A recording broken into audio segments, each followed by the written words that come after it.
بسم الله الرحمن الرحيم. الحمد لله رب العالمين والعاقبة للمتقين والصلاة والسلام على خير خلقه محمد وآله وأصحابه أجمعين وننزل من القرآن ما هو شفاء ورحمة للمؤمنين. الحمدللہ اللہ رب العزت کے فضل و کرم اور احسان سے اس سال بھی ایک نہایت ہی بابرکت نسبت سے حاضری ہوئی ہے.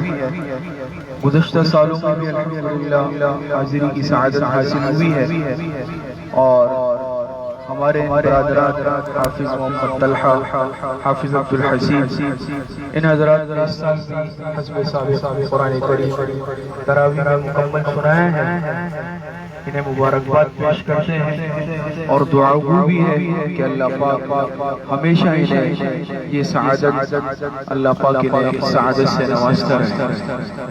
قرآن کریم یہ ایسی معجز کتاب ہے کہ اس قرآن کریم سے جو انسان اپنا تعلق جوڑ لیتا ہے یہ قرآن کریم اسے قیمتی بنا دیتی ہے. جیسے مثال میں عرض کرتا ہوں کہ ایک عام پتھر وہ بھی اگر مسجد کا حصہ بن جائے تو اس پتھر کو ناپاک کرنا، اس پر جوتوں سمیت چلنا یہ جائز نہیں ہوتا. انسان اس پر سجدہ کرتا ہے اور صاف ستھرا ہو کر چلتا ہے. لیکن وہی پتھر اگر عام سڑک پر ہے لوگ اسے ٹھوکر مارتے ہیں، لیکن اگر وہ اللہ کے گھر کا حصہ بن جائے، مسجد کے ساتھ جڑ جائے، اس کی قیمت بڑھ جاتی ہے. اسی طریقے سے ایک عام کاغذ ہے، اس کی وہ حیثیت ادب نہیں ہے، لیکن اگر وہ کاغذ اس پر قرآن کریم کی آیات چھپ جائے، وہ قرآن کریم کا حصہ بن جائے، اسے بے وضو چھونا جائز نہیں ہے. تو پورا 30 پارے قرآن کریم جس انسان کے دل میں محفوظ ہو جائے اس انسان کی کیا قدر و قیمت ہوگی وہ آپ اندازہ لگا سکتے ہیں. باقی یہ قرآن کریم یہ ایسی معجز کتاب ہے کہ اس کے ایک حرف میں آج تک کوئی تبدیلی نہیں کر سکا. باقی جتنی آسمانی کتابیں تھی کوئی اپنی اصلی حالت پر آخر تک نہیں رہی. تورات ہے، انجیل، زبور، سب میں تحریف ہوئی، اپنی اصلی حالت پر کوئی باقی نہیں رہی. لیکن قرآن کریم کی حفاظت کا وعدہ چونکہ اللہ پاک نے فرمایا تھا، اللہ پاک فرماتے ہیں اِنَّا نَحْنُ نَزَّلْنَا الذِّكْرَ وَإِنَّا لَهُ لَحَافِظُونَ. اللہ پاک فرماتے ہیں ہم نے ہی اس قرآن کریم کو اتارا ہے اور ہم ہی اس کی حفاظت کریں گے.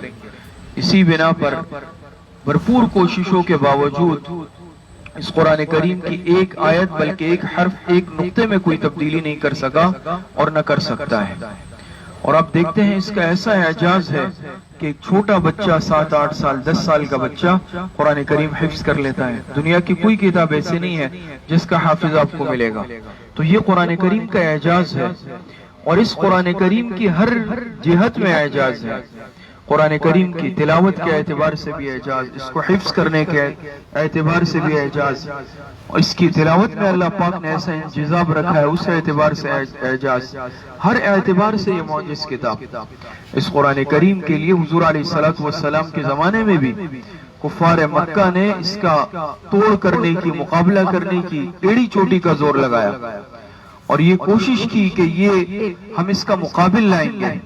باقاعدہ شاعروں کی خدمات حاصل کی، ان کو وسائل سہولیات فراہم کیے، ان کو ماحول فراہم کیا کہ آپ بیٹھیں، جتنا آپ چاہیں گے ہم آپ کو اسباب، وسائل، مال دیں گے، لیکن آپ اس قرآن کریم کے مقابلے میں ایک کلام تیار کر لیں.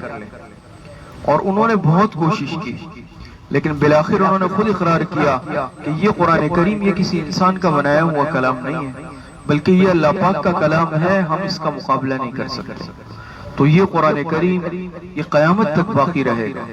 رمضان المبارک، رمضان کے قرآن کریم کے نزول کا مہینہ ہے، اس لیے اس قرآن کریم سے خاص انسان تعلق اور ربط اور جوڑ قائم رکھے، کثرت کے ساتھ اس کی تلاوت کرے. آپ دیکھتے ہیں یہ انسان کو کتنا عزتوں سے نوازتا ہے کہ ایک چھوٹا بچہ آگے ہو کر مصلی پر قرآن کریم سناتا ہے، پیچھے ان کے بزرگ موجود، ان کے والد موجود، ان کے بڑے موجود، وہ پیچھے صف میں ہے، وہ بچہ آگے ہے. اس کو آگے کس چیز نے کیا؟ اس قرآن کریم نے. تو یہ قرآن کریم عزتوں والی کتاب ہے، یہ رفعتوں والی کتاب ہے، یہ انسان کو عزتوں سے نوازتی ہے. اور جیسے حدیث میں آتا ہے کہ قیامت کے دن حافظ قرآن 10 ایسے افراد کی سفارش اور شفاعت کرے گا جن کے لیے جہنم واجب ہو چکی ہوگی.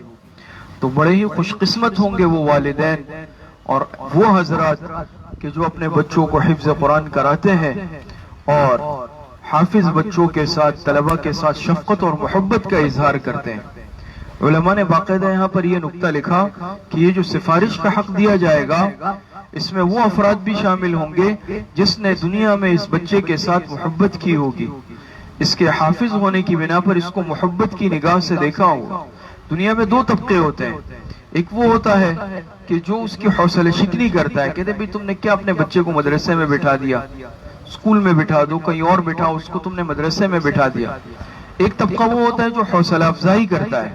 تو علماء نے لکھا ہے، ہمارے بزرگوں نے، کہ وہ افراد بھی جس نے دنیا میں اس بچے کی حوصلہ افزائی کی ہوگی، اس حافظ بچے کو محبت کی نگاہ، قدر کی نگاہ سے دیکھا ہوگا، اس کی سفارش کے زمرے میں یہ بھی آئے گا، اس کی بھی اللہ پاک اس کی وجہ سے سفارش فرمائیں گے اور بخشش فرمائیں گے۔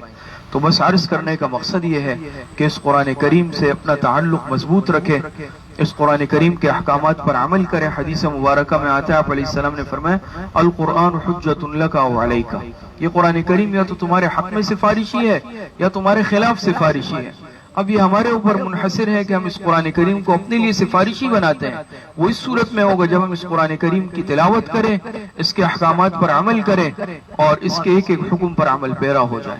اور خدا نخواستہ اگر اس کو نہ پڑھا دنیا میں، نہ اس پر عمل کیا، نہ اس کے احکامات پر عمل کیا، پس پش ڈالا، قیامت کے دن یہ ہمارے خلاف اللہ پاک سے سفارش اور اپیل کرے گا۔ تو اللہ پاک مجھے اور آپ سب کو صحیح عمل کی توفیق عطا فرمائے۔ وآخر دعوانا ان الحمدللہ رب العالمین۔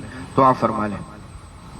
الحمد لله رب العالمين والعاقبة للمتقين والصلاة والسلام على خير خلقه محمد وآله وأصحابه أجمعين ربنا ظلمنا أنفسنا وإن لم تغفر لنا وترحمنا لنكونن من الخاسرين ربنا آتنا في الدنيا حسنة وفي الآخرة حسنة وقنا عذاب النار اللهم آنس وحشتنا في قبورنا اللهم ارحمنا بالقرآن العظيم واجعله لنا إماما ونورا وهدى ورحمة اللهم ذكرنا منه ما نسينا وعلمنا منه ما جهلنا وارزقنا تلاوته آناء الليل وآناء النهار واجعله لنا حجة يا رب العالمين۔ اے اللہ تراویح میں ہمارے ان بھائیوں نے جو قرآن کریم پڑھا ہے، سنایا ہے، اسے اپنی بارگاہ میں قبول اور منظور فرما۔ اس قرآن کریم کے پڑھنے میں، پڑھانے میں، سننے میں، سنانے میں اگر کوئی کمی کوتاہی غلطی ہوئی ہو، اے اللہ اسے معاف فرما۔ اے اللہ پوری زندگی اس قرآن کریم کلام اللہ سے تعلق جڑے رکھنے کی توفیق نصیب فرما۔ اے اللہ اس قرآن کریم کو حافظ صاحبان کے لیے، ان کے والدین، ان کے بزرگوں کے لیے، ہم سب حاضرین کے لیے، تمام مسلمانوں کے لیے بخشش اور مغفرت کا ذریعہ بنا دے۔ جتنے پریشان حال ہے، جس قسم کی پریشانی میں ہے، اے اللہ سب کی پریشانیوں کو ختم فرما دے۔ اے اللہ جتنے بیمار گھروں میں ہیں، اسپتالوں میں ہیں، جسمانی بیمار ہے، روحانی بیمار ہے، اے اللہ سب کو صحت کاملہ عاجلہ عطا فرما دے۔ ہمارے ہارون بھائی کی ہمشیرہ بیمار ہیں، ان کے لیے دعا فرمائے، اللہ پاک ان کو صحت کاملہ عاجلہ عطا فرما دے۔ اور جتنے بیمار ہیں ہمارے بڑوں میں، بزرگوں میں، اے اللہ سب کو صحت کاملہ عاجلہ عطا فرما دے۔ جتنے اموات المؤمنین دنیا سے جا چکے ہیں، اللہ سب کی مغفرت فرما دے۔ ہماری دعاؤں کو اپنے فضل و کرم سے، فضل و رحمت سے اپنی بارگاہ میں قبول اور منظور فرما دے۔